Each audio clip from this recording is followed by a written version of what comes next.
Hello. In this session, we're going to talk about masonry non-load bearing walls.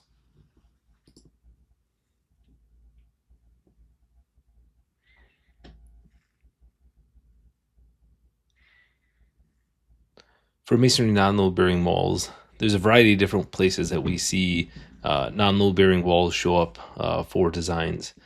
We have interior walls that can be non-load bearing partition walls, a variety of different spans. We have exterior walls, which can also be both load bearing or non-load bearing. In this presentation, we're going to focus on the non-load bearing type. We have shaft walls, which actually can also be non-load bearing walls. We have firewalls, which again help separate spaces and have a fire rating. We can actually have barrier walls, like vehicle barrier walls. So we have a lot of different types of non-load bearing masonry walls that we can focus on in the presentation.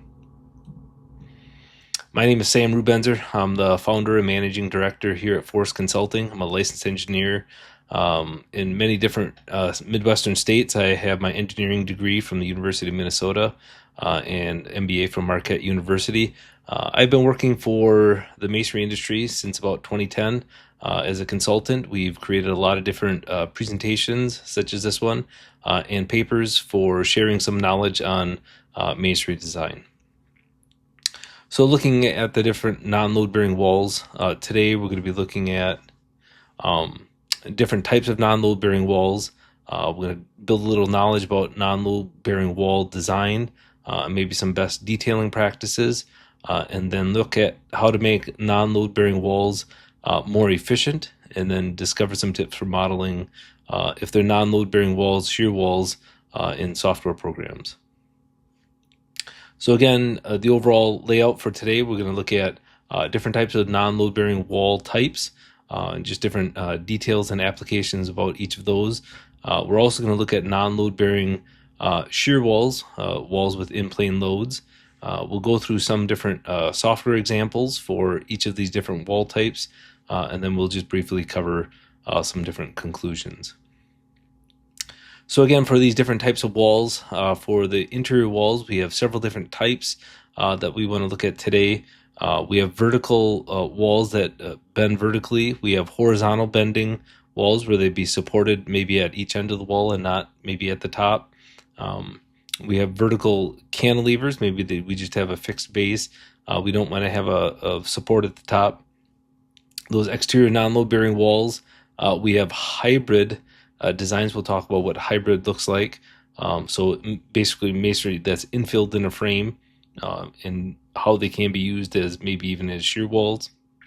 Well, again, we'll look at some of the different loading and examples for those vehicle barrier walls, and then those non-load bearing shaft walls, kind of what that looks like in our designs.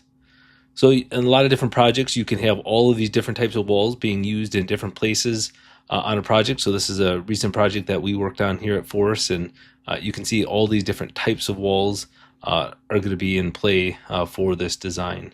And a lot of these different non-load bearing wall types are going to be places where masonry is selected for architectural reasons, quite honestly. So a lot of times it's going to have to do with durability. It has to do with fire rating. It has to do with just the having masonry be the element of choice for maybe a shaft wall or something like that.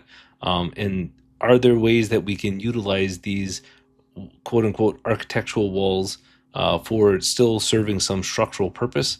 Again, non-load bearing tends to mean we probably have another structural frame, obviously, in place. So whether that would be a wood or steel or concrete or precast, we have different types of systems that would be potentially in place. And then our masonry elements are going to be, like I said, selected for architectural reasons, but still having some structural purposes. Really quick reminder, anytime we talk about masonry design, I also always do like to point out recognizing and understanding what the actual strength of masonry is. Make sure that we understand what units are being used, even in these non-load bearing situations. Having a good understanding for the actual materials, strength of materials, mortar that's used in the final design strength can have some really good efficiencies that you can utilize if you have stronger materials on site.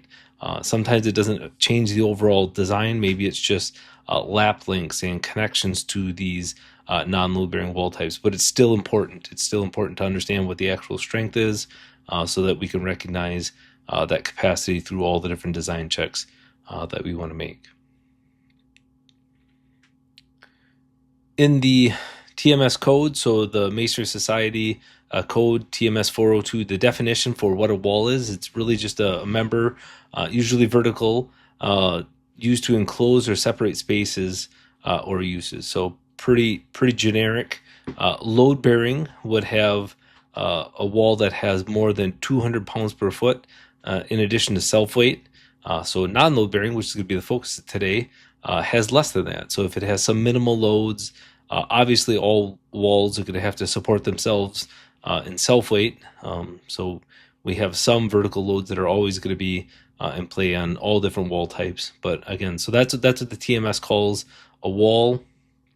If we get into, again, some of these non-load bearing wall types, the TMS also defines what a partition wall would be. So it's really that wall that separates spaces without another structural function. So really, since the 2013 code, the code really kind of specified and kind of delineated these as a little bit different, just because we wanted to make sure that designers could make sure that they recognized that they really don't have a structural function.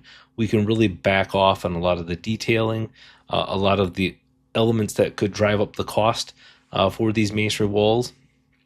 For example, a lot of what we have in general notes and standard details can have quite a bit of reinforcement. And I think the intent of that provision being added to the code was really to look at minimizing reinforcement, minimize grout. We can really make these walls as efficient as possible. And why do we talk about efficiencies so much? And we really like to talk about them because there was a lot of times we were seeing partition walls, masonry partition walls, that were getting value engineered out of projects. And maybe all of you that are watching this can think of projects that masonry was value engineered out of the project. And a lot of times when I reviewed some of those situations, it wasn't a efficient masonry partition wall design that was taken out of a project. It was a very over reinforced with way too much grout wall that it simply had way more capacity than what was needed for a partition wall. So really what we like to do is we try to make sure that we only have the elements here that we need for design so that we can have the most efficient element. And then that can be very cost competitive with other solutions that are out there. And I think that's a really important point to make, because I think that, masonry was selected for a purpose. It does have a certain aesthetic. There's all kinds of different finishes for masonry that can certainly be a nice aesthetic for architectural purposes, but then it's going to be a very durable, strong element. And so sometimes when we were seeing these partition walls being value engineered out of projects, you'd be going to an inferior material just to save some dollars. And again, we weren't comparing apples to apples. We were really looking at a very, again, over reinforced masonry solution that was, unfortunately, the cost was too high. Well, of course, it was too high because it was over reinforced, but then it was getting taken out and being replaced by something that was far inferior. So we want to make sure that we put our best foot forward. We actually put the most efficient element forward that's going to be a safe design. It's going to be a design that's good for all the different purposes that it's needed. But then it puts the best foot forward. So again, we need to simplify partition walls to just what is needed by code. Oftentimes that means we can start pulling out some reinforcement. So horizontal reinforcement in a partition wall, again, for seismic design categories A, B, C, and D, we really don't need a bond beam reinforcement. We probably just need joint reinforcement in partition walls. Probably don't even need the top bond beam. Oftentimes that one can be pulled out as well, because we can just connect the partition walls just where we have vertical reinforcement. We can just connect the walls at that location. We don't need that top of wall bond beam there as well. We can really see some optimal designs when we start to space out some of that vertical reinforcement. Again, within a masonry wall, we can't have reinforcement that could be up to 10 feet on center, 120 inches on center for vertical reinforcement. Certainly the wall area between those reinforced cells would span horizontally.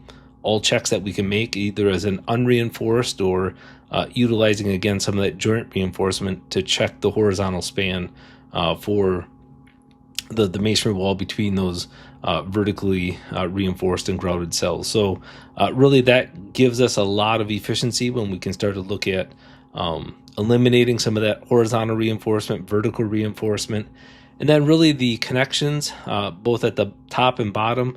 We really want to make sure that we are only adding in the connections that we need in those locations. We don't have a lot of extra elements, and we don't have that catch-all note that puts way more connection capacity in for partition walls again because it simply just doesn't have much of any load on it, and we want to make sure that we recognize that. So that's vertical spanning partition walls. We also have horizontal spanning. Sometimes horizontal spanning can just be because we have two perpendicular walls that are relatively close to the wall in question. So, sometimes we can look at these walls and recognize we don't really need a top connection for this segment of the wall because we have two perpendicular walls that the wall can span between.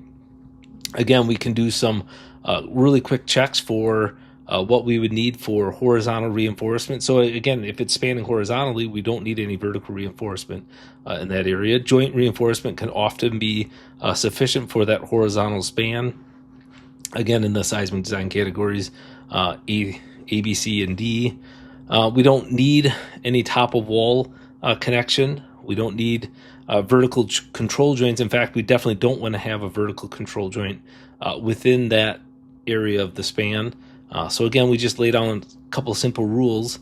We only can use a certain types of connections at the end, connections that actually can transfer shear, and I'll give you a couple of examples of that. But and maybe in this case, you wouldn't have any control joints at all in the return walls or in the wall span that we can see here. So you can see, with the walls in that image, they do have a lot of inherent capacity just due to the configuration that, the jogs in the walls do provide some capacity and ability to support each other in their design.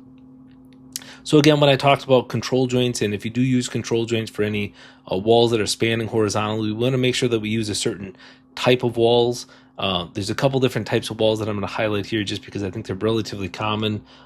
These details were provided by International Masonry Institute, some nice 3D details for this control joint that is really kind of defined by pretty common stretcher blocks that can be utilized in a lot of parts of the country, but then just filling the key that is within the flange areas of those blocks. And so it's a very nice control joint that has a lot of out of plane shear capacity. Again, it can allows the walls to move in the in plane direction. So again, control joint, but it has that keyway, that grout filled keyway that prevents that horizontal out of plane shear movement from occurring. So that's certainly one option. Even the preformed gasket, another very common, if you have sash blocks that you use and you have these preformed gaskets for control joints, those also have the ability to resist that shear load at each end. So and these aren't the only examples. There's other examples that are out there as well.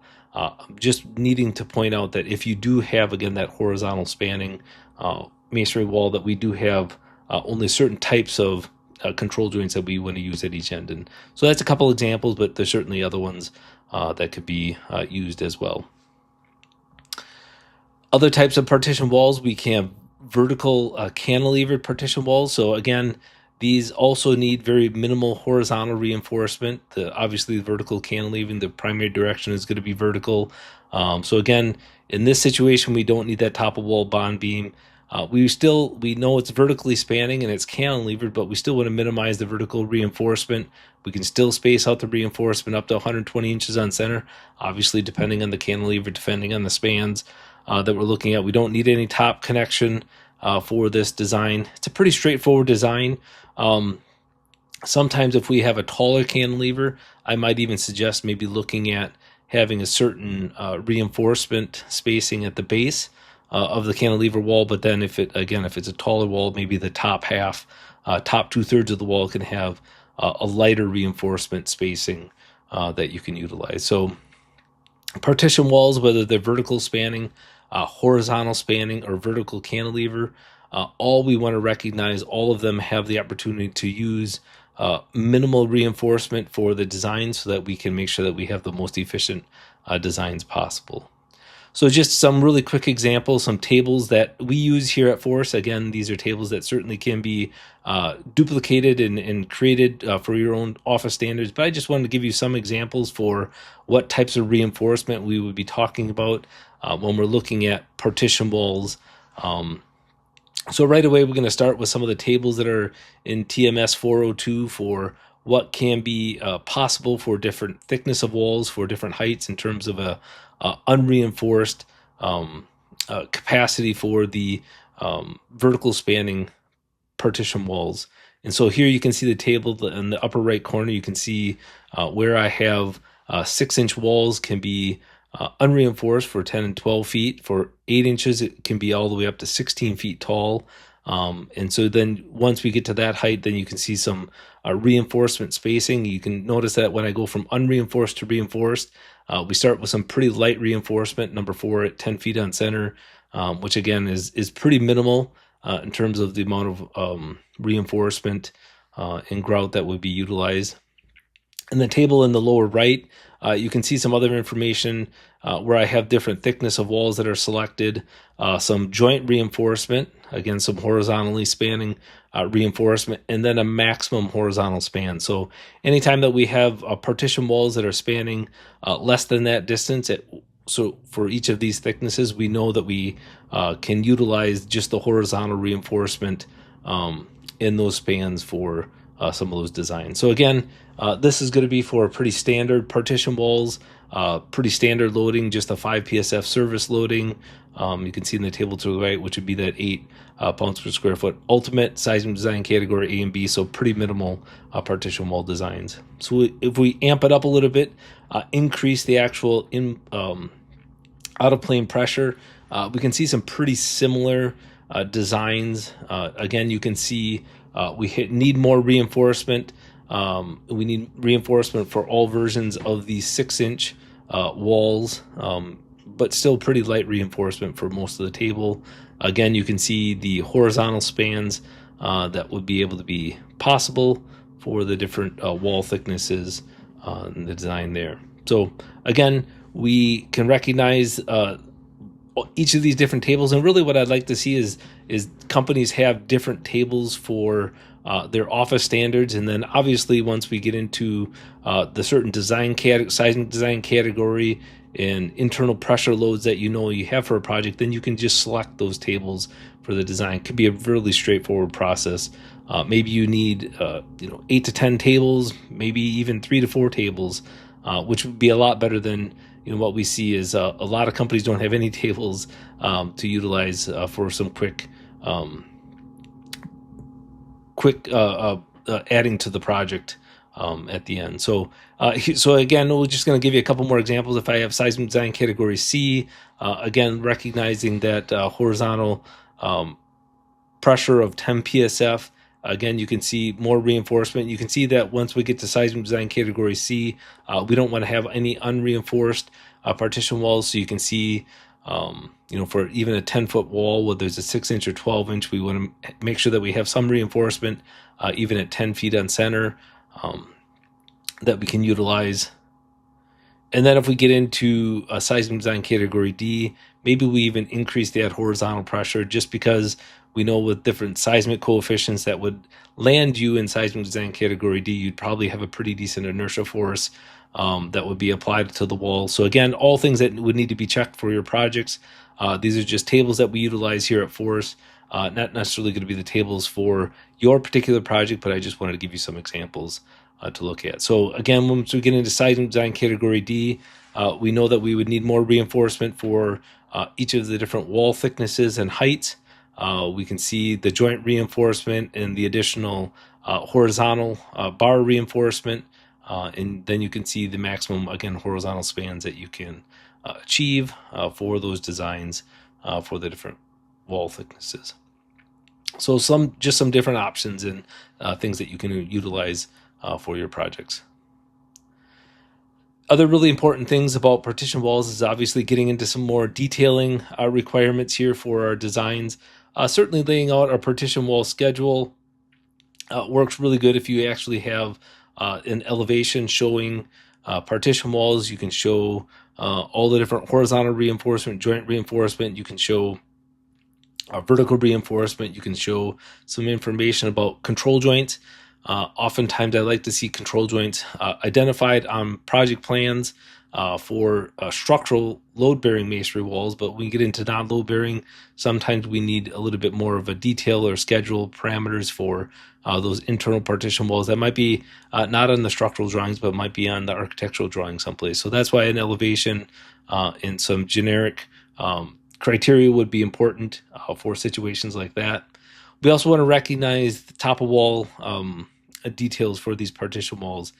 You could utilize a bond beam towards the top. Again, we talked about how we don't need to have them at the top. If you did have a bond beam that you wanted to utilize, maybe consider, like the top left detail, moving that bond beam down a course, so that's a little bit easier to place the reinforcement to grout that course solid for that reinforcement that's in there. Grouting the top of a partition wall is very, very difficult.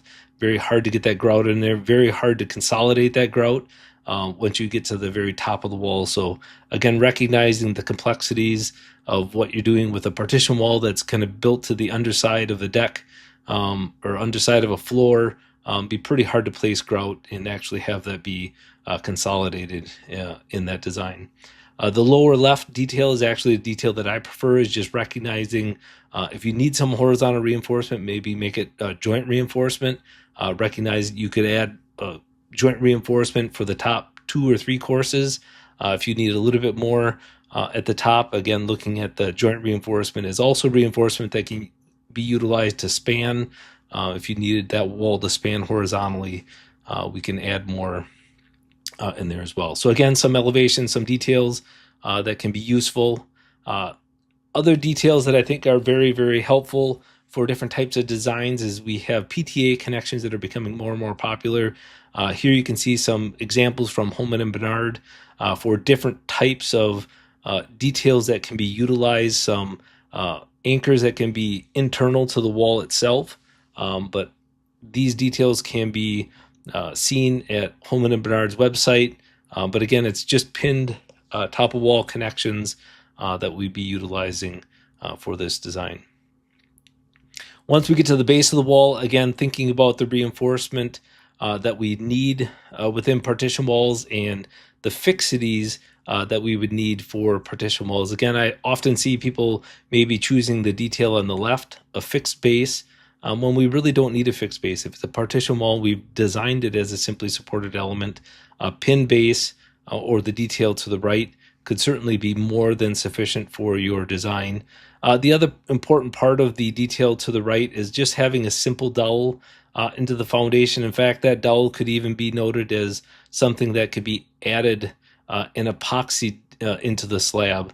Sometimes having a dowel sticking out of the slab can be a tripping hazard, job site hazard.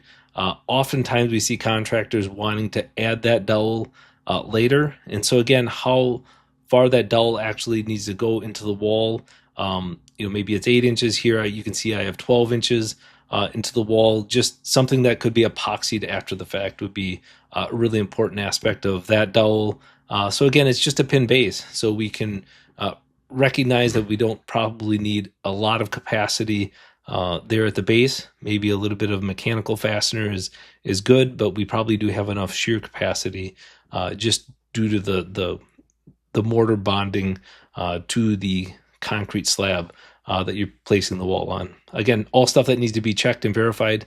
But again, those details are going to be really important. And again, as we're looking to make these partition walls as efficient as possible, making sure that we don't add more complexity than we need to for these details is also very important.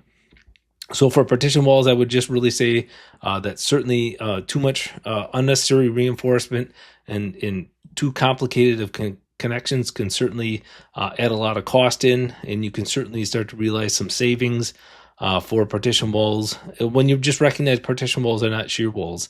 Shear walls do have a lot of reinforcement requirements that you don't have in partition walls, and so it's really important to remember that no reinforcement is required. There's still plenty of partition walls that can be unreinforced vertically.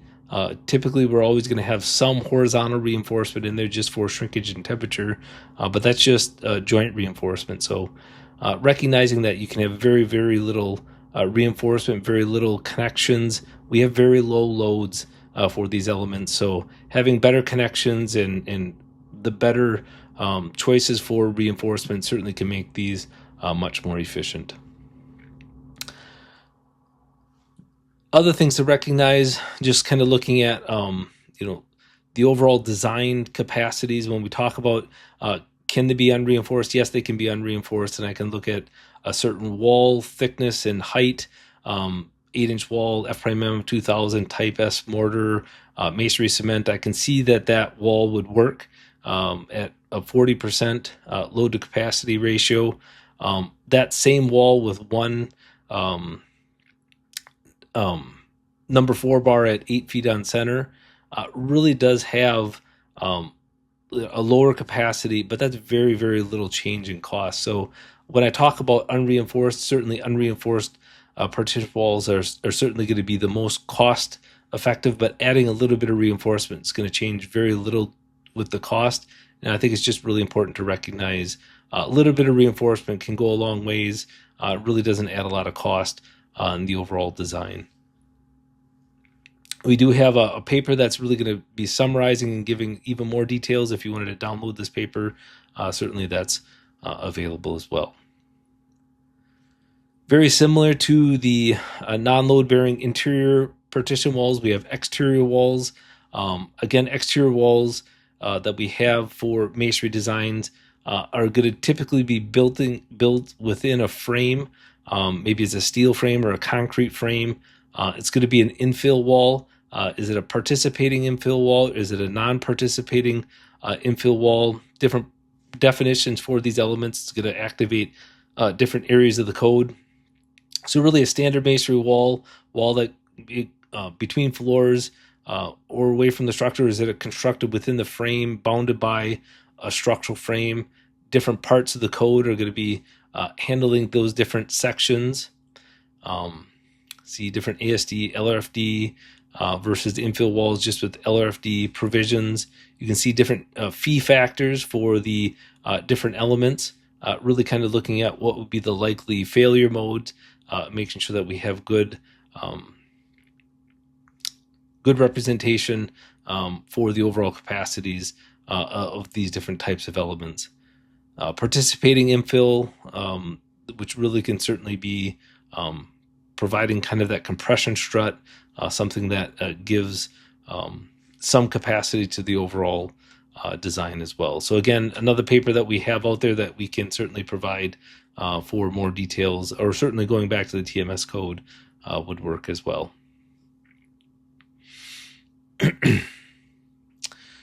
For other non-load bearing walls, shaft walls, again, there's a variety of reasons why people have masonry shaft walls that are not load bearing. I think that there's plenty of opportunities for making those shaft walls load bearing, but even if they aren't, even if they're non-load bearing, they still carry the weight of themselves. There's really things that we still think are really important to recognizing about these shaft walls. Really, when we look at these, we still want to make sure that these shaft walls are built with minimal or maybe no movement joints. And really, when we do that, the reason for that is then when we construct them, it's very easy to make internal bracing work. Makes it a much more stable overall structure. If you're building a box, it's going to have inherent stability versus individual walls that are maybe separated by movement joints. Again, there's a variety of reasons why you maybe need to add movement joints. So it's not a one-size-fits-all situation, but consider movement joints, consider the implications of adding movement joints, and if possible, not putting in movement joints because maybe your different the overall length of wall between uh, perpendicular elements is not long enough to require adding any joints without adding more reinforcement. Um, so that's certainly one thing. The overall inherent kind of stability would be a reason to keep these as together as a box. If it's non-load bearing, because maybe it's a different material that's being used around these elements. Maybe it's studs and stuff like that, and the designers just want to keep all of that load bearing to the maybe stud walls that are even right up against these elements. It still doesn't mean that we can't use these shaft walls, which have an incredible capacity for stability, for the in-plane kind of shear loads that you would have. So you can have a non-load bearing shaft wall that can have an incredible capacity for resisting lateral loads. And I certainly want to make sure that people consider that and really look at different potential for what you can do with a shaft walls in their designs. So again, the reason why, and these illustrations maybe give a little bit more of an explanation. If you have a shaft wall and you do add in movement joints, what you're essentially doing is breaking these walls and making them just planar walls, and so that they just have a lot more flexibility. They don't have an inherent stability. So really keeping them together, keeping them as a boxed wall group does give it a lot more capacity, even if it's just holding itself up. So again, for construction purposes or for potentially some shear load purposes, it can have a lot of benefits for making that shaft wall one continuous element in the design. Other non-load bearing walls, again, firewalls are certainly going to be elements that are going to be really important for an overall design. Making sure that we have fire separation is going to be something that's very important to the architects, and certainly we as engineers want to make sure that we consider the different provisions for firewalls. When you have a masonry firewall, those elements have different capacities. There's a very nice guide written by CMHA that looks at the different types of properties that you would need for firewalls. We can look at the overall assembly, masonry assemblies, and different types of aggregates that would be used within the blocks, and different types of blocks that have different face shell thicknesses to give different fire ratings for design. If you do have a masonry wall, it doesn't mean that you have to have a solid masonry wall. We've seen different designs before where designers mistakenly think that you have to have a solid wall for a firewall. In fact, you don't need that. You certainly can utilize different types of blocks and different types of units to have a fire rating that's meeting the 2, 3, or even 4 hour fire ratings for your designs with a partially grouted and reinforced solution. We don't have to have solid grouting in every design. So just recognizing what the situation is, recognizing what the demand would be for that design. That applies for the walls, but even the columns and the lintels, we have different types of thicknesses that would be required in some of those dimensions for the columns, lintels, and lintel thicknesses, and cover that you want to make sure that you utilize for the reinforcement in these designs. And then the last little elements for firewalls is making sure that we use the right joint. Different control joints are going to be different for different firewall conditions. So we have a 2-hour joint here with a preformed gasket. Again, within that CMHA document, you can see some of these different details. Or you could have a 4-hour movement joints, control joints that could be utilized within your firewalls. Last little non-load bearing wall types that we're going to look at here, barrier walls. These can be just vehicle barrier walls that you can have quite a bit of load on them. Again, it's going to be vertically spanning, typically maybe a fixed base and solid grouted, certainly within that crash zone. Again, that's going to be in the lower area, lower region of the wall, within the lower 32 inches for sure. So it's going to be a pretty high impact load on that lower area. So sometimes we're going to have some horizontal reinforcement in that area to distribute the load, because usually it's an impact load on maybe a 12 inch by 12 inch area of the wall. well, we don't necessarily have to take the full load just within that 12 inches if we can utilize some horizontal reinforcement to spread out that load. So check the capacity to make sure that we can spread it out maybe over 24 inches or 48 inches. Have enough horizontal reinforcement to distribute the load out, and then make sure that we have enough vertical reinforcement with that distributed load to resist, that high impact force at the lower level. So again, this is kind of similar to the cantilever wall, where you can have heavier reinforcement, heavy grout, heavy reinforcement for the lower portion of the wall, and then once you get above that area, above that crash zone, maybe you can look at the load demand and utilize less reinforcement and partial grouting and reinforcement for that parts of the design. So again, another really good application for a non-load bearing masonry wall. And then here we're just going to get briefly into shear walls. That we have other presentations on just on shear walls, so we're not going to spend too much time with this. But if you do have non-load bearing walls, non-load bearing shear walls, it's still going to have all the same requirements for detailing and reinforcement. If you get into different seismicities for special reinforced shear walls, we have ordinary, intermediate, and special reinforced masonry walls that still applies even if it's a non-load bearing wall. Maybe even more application there.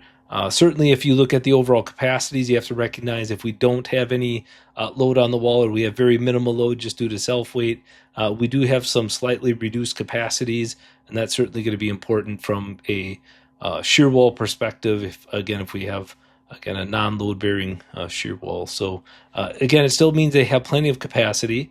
It doesn't mean they have no capacity, but we do need to recognize when we have less vertical load. That's going to be an important consideration. So again, looking at a non-load bearing, check again from high loads from horizontal forces. You have tension forces in the walls, compression forces. You're going to have minimal axial loads to kind of counterbalance that. So you're going to have relatively equal tensile forces and compression forces. Certainly going to be a high need for reinforcement, higher need for reinforcement in a non-load bearing shear wall. But again, we know what masonry is good at. We know we need to add reinforcement for many of those situations, especially in a non-load bearing design. So just really quickly, kind of looking at the different types of walls that we can have here. You have unreinforced, reinforced, most likely, hybrid designs where you have steel frames, concrete frames in masonry, perforated walls and wall groups. We touched on that a little bit, and we certainly cover these in a lot more detail within the masonry shear wall course. But again, looking at if it's a non-load bearing wall, similar example to what we had before, but again, we just have self-weight for vertical load. We have 24-foot long wall, 18 feet high. You can see with the actual load to capacity ratios, if it's unreinforced versus if we have some reinforcement within that wall, the load to capacity ratio drops quite a bit. Shear friction, shear is going to control in the overall design, but we also know that little bit of reinforcement really doesn't add a lot of cost, and I think that is certainly a very good reason for considering any wall, if it's going to be a non-load bearing wall, if it's going to be a shear wall, making sure that we have some reinforcement in that element. Hybrid designs, again, we have hybrid designs that can be used quite a bit, and which are quite often going to be non-load bearing. Again, a hybrid design is just going to be a masonry wall that's built within a frame. Could be a steel frame, could be a concrete frame. Really, we don't want to see situations like this where we have masonry that's built around steel elements. Really, the reason is because masonry is probably going to take a lot more load in this situation than the steel is. And it's going to be very expensive to cut and fit all of these masonry pieces around the steel elements. But that's a different topic for a different day. Just recognizing that when we do have a hybrid frame, oftentimes we have detail like this where we have a gap between some of the steel elements and the masonry elements. So it's going to be a non-load bearing masonry shear wall. We're going to have a lot of force that's going to be coming into the non-load bearing shear wall, that, like you can see in those bent plate type of connections. It's really going to be called a type 1 hybrid design. So that connection is going to be having a gap all the way around. And again, like I said, a non-load bearing masonry shear wall design. A little bit more on the details. And this is just a really quick example of wall designs that we did here at Forest. Looking at, again, this is a perforated masonry hybrid design where we had steel frame members in there. And really, when we looked at this first, we looked at the design, we wanted to make sure that, again, it's non-load bearing. If we have tall, slender, non-load bearing masonry elements, those are really going to be pretty ineffective. If we can have shorter, longer elements, those are going to be a lot better performing designs. So we want to make sure that we can recognize the better performing masonry shear walls, especially when it's going to be a non-load bearing design situation. Here at Forest, we also do a lot of post-tension concrete designs with masonry infill walls, and that's a very natural non-load bearing masonry shear wall design. It's really going to be pretty simple in the fact that when we have a post-tension design, we really don't want to have those post-tension slabs sitting on concrete walls because they restrain the movement of the PT floors, and we really want that PT floor to compress and move. And then once say 60 plus days has occurred, really most of that movement has occurred, and it's a really nice time to add in masonry walls, and connect them to the frame so that we can utilize the masonry elements as shear walls. Because sometimes in these situations, this project that you see here was actually in Florida, so it was a pretty high wind load. We wanted to make sure that we utilized those walls for the high shear resistance of the walls. But again, they were non-load bearing walls. They were put in after the fact. It was a hybrid frame design, so it was a really good example for masonry working with other systems, even in a non-load bearing situation, that can have some really great benefits for the overall design. So the last little bit here, we are going to go into some different examples. We're going to just look at some of the different examples for the different types of non-load bearing walls that we looked at here. First, we'll start with those partition walls, looking at, again, the different types of designs. We'll set up the design, some of the different criteria, some of the different reinforcement, kind of see what the overall interaction equation would be for these different types of designs. So most of the designs that I'm going to do here is going to be done in Masonry. It's going to be a software program that's going to be available from CMHA. It's going to be a relatively reasonable fee to download and utilize the software. So again, we can enter in all the information for this non-load bearing wall. We have our F'(M) of 2500 for this design. We have 16 feet tall, 24 feet long, reinforcement number 4 at 72 inches on center vertically, horizontal joint reinforcement at 16 inches on center. So really going to be looking at partition wall design. We have an out of plane pressure load of 10 pounds per square foot, no in-plane forces. And you can see the program is going to look at the axial forces that are on the wall, the axial and flexural forces that you have. It's going to look at the deflection that's going to be resulting from the loads in the design, so very little deflection for this element. It's going to look at the in-plane shear checks. Again, we don't have any in-plane shear load, so as we suspect, those interactions are all going to be at 0. And then it's even going to look at the different prescriptive checks for reinforcement, for the vertical reinforcement, horizontal reinforcement in the wall. And then finally, you can see our overall interaction equation is going to be around 54% for the load to capacity for that design. We can also use the software if we wanted to look at a horizontal span. It's a little bit, we have to think about it from kind of the opposite 90-degree orientation to kind of our frame of reference here.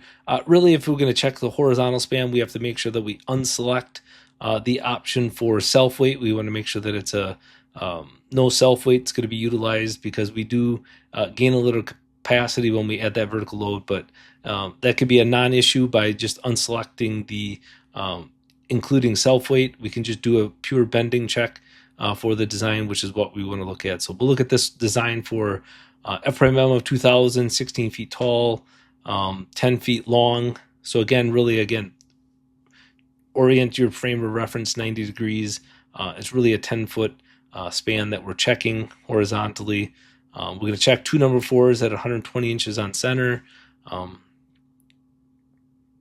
so again, making sure that we don't include the self-weight pure bending. We can do a really quick unreinforced check. We can see that height to thickness ratio that you would have in the TMS code would say that you'd want to be less than 14. So you can see 10 times 12 divided by 8, 15 would be okay. We can see the reinforced check for the design would be around 17% for the load to capacity ratio for the design. So we can do a really quick check on the horizontal span and see that we probably should have this be reinforced, and we're right at a pretty low interaction equation for that design. We can keep going here. We can do the exterior non-load bearing wall design. Again, different types of design checks here. You can use the same tools, a lot of the same reinforcement that we would utilize. We can increase the out-of-plane pressure force, W equal to 30 PSF, to be something closer to what you would have at the exterior, kind of ultimate load for a design. Again, without any of the vertical load, is more or less a pure bending check. You can see that I'm about 8% over capacity with this design. So clear options is we simply have to increase the amount of reinforcement to be able to meet this design check. A non-load bearing shear wall design. Again, very similar parameters, similar reinforcement checks. Again, with the 2,500 pounds per foot load, we can see the no out-of-plane pressure loads. So maybe this is going to be an interior hybrid design where we have some in-plane shear force. We don't have any out-of-plane forces that we're checking. You can see it, again, without any axial load, we do have some interaction equations that go above capacity. So we're about 42% above capacity. So again, increase the amount of reinforcement. This design is really going to be the only way that we can achieve the capacity that we need for this wall. Utilizing similar tools, we can do the vehicle barrier check. Again, we maybe have to do a horizontal span check as well as a vertical design check. So again, we can put in the reinforcement that we would need for the design, add in all the different loads. We can do the number 5 at 8 inches on center at the bottom of the wall, check the actual forces to see where we would be. Again, 30 PSF service, that exterior maybe vehicle barrier design, that 6,000 pounds at 18 inches to 27 inches. We can check it at different points within the design, no in-plane loads, and we can see that for the design check for this wall, we would be at about 65% the overall capacity. And then the last example that we're going to look at really quickly is if we do have a shaft wall. Now, if we have a shaft wall, non-load bearing shaft wall that we want to check, utilizing a finite element analysis software. In this case, we're looking at Tekla Structural Designer for this overall design. So here's non-load bearing shaft wall. We're going to be looking at the pressure loads on the outside of the element. We're going to be able to look at and see what the deflected shape will look like. We can see what the different in-plane shear loads would be, and the pressure loads, the horizontal bending forces, the vertical bending forces on this element. We can check the reinforcing for this design. We can do capacity design checks. Here you can see when we use Tekla Structural Designer, what the program does is actually takes all of the different elements, checks the forces within the TEDS program, so we can see a full detailed list of the calculations that would be used to do a non-load bearing wall, non-load bearing shaft wall design check here with Tekla Structural Designer. So just really quick for conclusions for non-load bearing walls. Again, we have a lot of different varieties of architecturally needed masonry elements that we certainly have different structural capacity checks that we want to do. We want to make sure that we run those checks. We are efficient with the reinforcement that we need, efficient with the connections that we would need. Whether it's a partition wall or an exterior wall, if it's a barrier wall or a shaft wall, or if it's a hybrid wall, we have a variety of different tools that we can utilize to check the design capacities for these different elements. And let's just make sure that we provide safe, efficient, non-load bearing masonry wall designs. So with that, if you do have any questions from the presentation, please feel free to reach out to myself here at sam@forceconsulting.com. Thank you.